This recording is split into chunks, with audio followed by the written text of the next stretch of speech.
Okay, I know what you're thinking. Who is this character? Does this character even need a buff? Does anyone else deserve a buff before this character? So first and foremost, we have Blood Moon Haste, who is extremely old. He used to be really good against revive teams, but unfortunately, even back then, one of his big issues was unbuffable. So what do I think about this Blood Moon Haste character, and why am I even talking about him?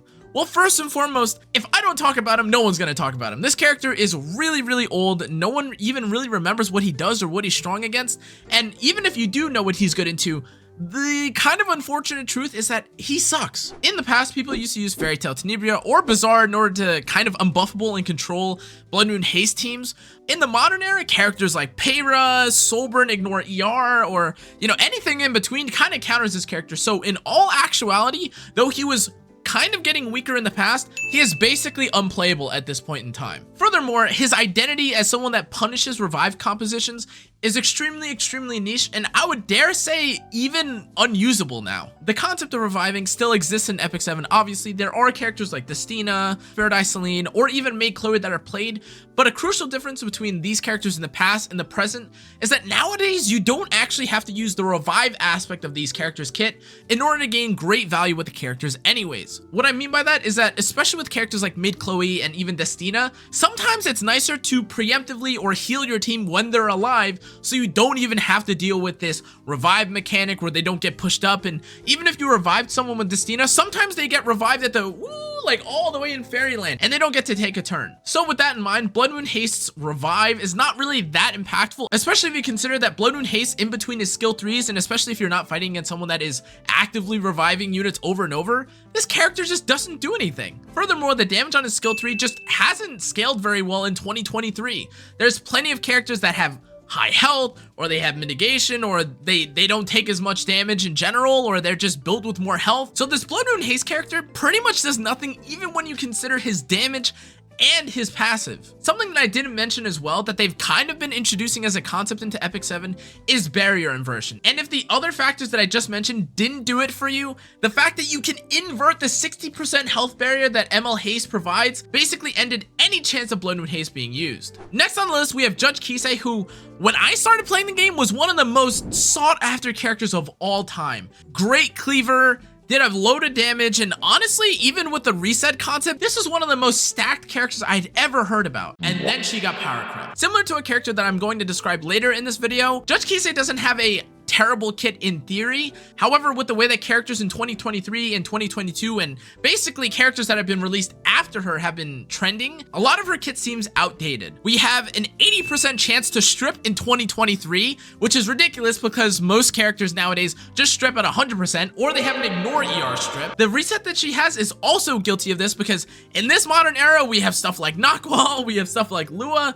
It's kind of impossible to imagine a scenario where you don't have the ability to soul burn, reset someone, as opposed to before. Even Faithless Litica, a character that came out around the same time as her, has this soul burn ignore ER. Now, to be fair, the blind is nice on S2 and so is the death break on S1, but all of this and everything I just described at 115 speed, what she really needs to remain competitive, or at least not require a huge rework in terms of her kit, is to just have the extra turn on her skill 3 and then have an ignore soul burn reset, and maybe then potentially she might be usable. But ultimately, I understand that adding Soulburn Ignore ER is not very healthy for the game, so if they are going to rework this character, I just ask that they do something to either identify her as a debuffer or identify her as a damage dealer, because to be honest with you, having both leads to her being good at neither. Now, if we discuss Specimen Says, there is something that I should note. When you read his kit, it does sound interesting. But then you realize that he kind of needs to commit to one of two paths, kind of like Judge Cannaaaa. Either he needs to be really fast so he can make use of the 50% CR on his S2, or he needs to just not be a thief and be a knight or something and start countering and doing a bunch of damage on skill 3, kind of like Emma Landy. The two different paths that he needs to focus on aside, the other thing that just doesn't really make sense when it comes to Specimen Says' kit is that the way to activate his bonus damage on skill 3 requires him to land a stun. But since you can't guarantee take a turn, and then you also, like, his skill 2 isn't an extra turn, and it's not even a very reliable stun, and then how are you even supposed to guarantee take the turn and do the thing that he's good as says, while also being a thief? From what I've seen, there are plenty of people that try to build him slow and just rely on MLDB and be on counter set and get the stuns off, which is okay. But ultimately, if you think about how good characters like Last Rider Crow or defense penetration characters are, this character kind of just falls to the wayside. Characters that build immunity turn 1 or characters like Mediator Cowrick kind of make Specimen Says completely irrelevant. So when are you going to pick Specimen Says? Basically never. So what you're kind of looking for is a specific niche or a specific thing that he's good in. Now, I did just make a video prior to this where I said that they shouldn't just corner someone into being super good on only one thing only. However, if they're going to commit to Spez being an unkillable stun bot, then that could be the case for both PvE and PvP.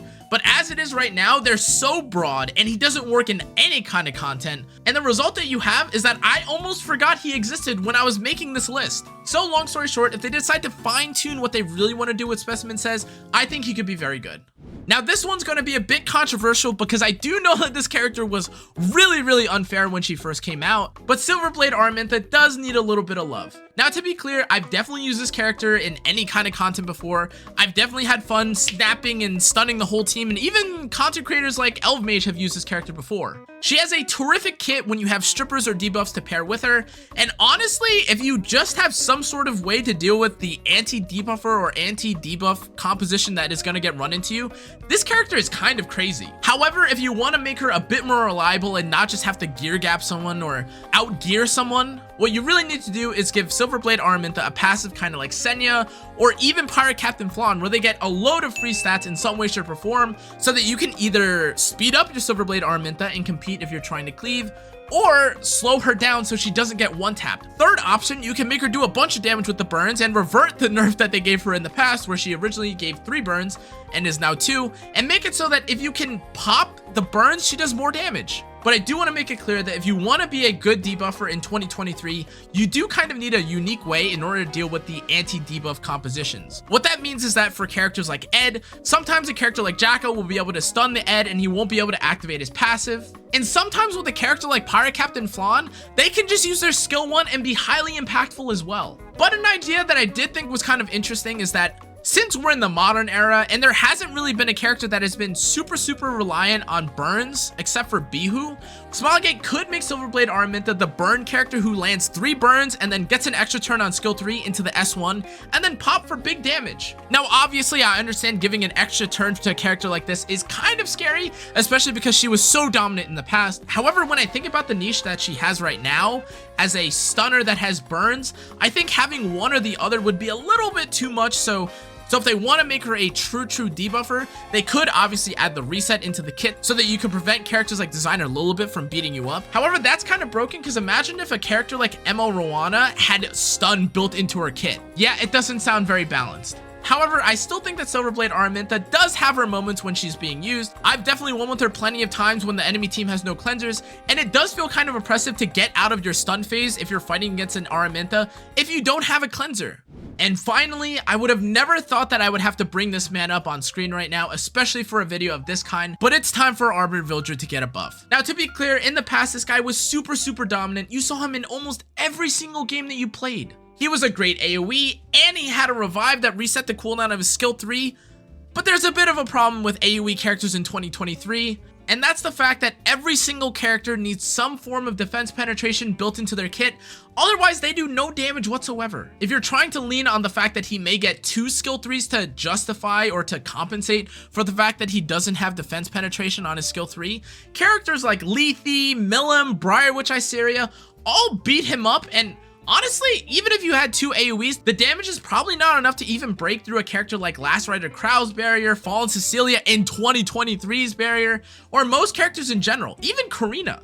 So the only thing that I can think of when it comes to Arbiter Vildred is that if you were to rework him, you kind of have to have a way to stop being reliant on his revive mechanic. Now, if it were me, I can only really think of 2 different ways that you could make Arbiter Vildred meta, especially in 2023, or even niche. And the first way that I think that you can make him a bit more playable nowadays is remove his need for crit. Now, I know what you're thinking. Dude, that's super broken. That's like Emo Bologna with Symbol of Unity on. And to be honest with you, Emo Bologna gets Vigor, Arbiter Vildred gets a revive that most of the time doesn't do anything. And I understand that having no need for crit and having hit chance is a bit strong, but in all fairness, you have characters like LRK who don't even need to hit anyways and are probably going to one-shot the Aiden even without hitting. Alternatively, the other path that you could use with him is one where he is extremely tanky now, or he has built-in evasion, or has adamant shield, passive, etc, where he takes less damage. However, similar to Specimen Says, the reason why I think this avenue may be a little more difficult is because, simply put, he's a thief. Thieves don't have the greatest stats when it comes to defense and HP, so in order to make Arbiter Villager a character that doesn't just get one-shot by something and isn't entirely reliant on evasion in order to survive, you need to just change him off of his class. But obviously that makes no sense. However, I'll take what I can get. If you want to make Arbiter Villager a bit more playable and make him an evasion scaling character, a more evasion-based character, especially in 2023, I can understand that. I really hope that Smilegate does something about these characters because in all honesty, they're all basically relics from the past. I haven't been able to pick almost any of these characters recently without kind of being upset. I did a recent Arbiter Villager video to see how good he was, and the answer is that he's not that good. So honestly, so long as they try to do something, or if they hopefully adjust these characters in the future, I'll be happy. And I get it, some of these characters are stronger than the others. Maybe you need an RGB that needs a buff first. However, if we're going to be adjusting ML5s in the balance patch anyways, I hope these are the ones that get touched sometime in the future. That's going to be it for this video though, guys. If you enjoyed, make sure to like, comment, turn the notification bell, subscribe. Let me know what you think about these characters. If you think they need a buff, if they don't, I can't imagine you would want any of these characters to have a nerf, so I'm going to take that out of the equation. However, guys, if you'd like to stay up to date with everything that I post or need help, etc, you can check out all my platforms: Discord, Twitter, TikTok, YouTube, all that jazz. I'll see you all in the next one, guys. Adios.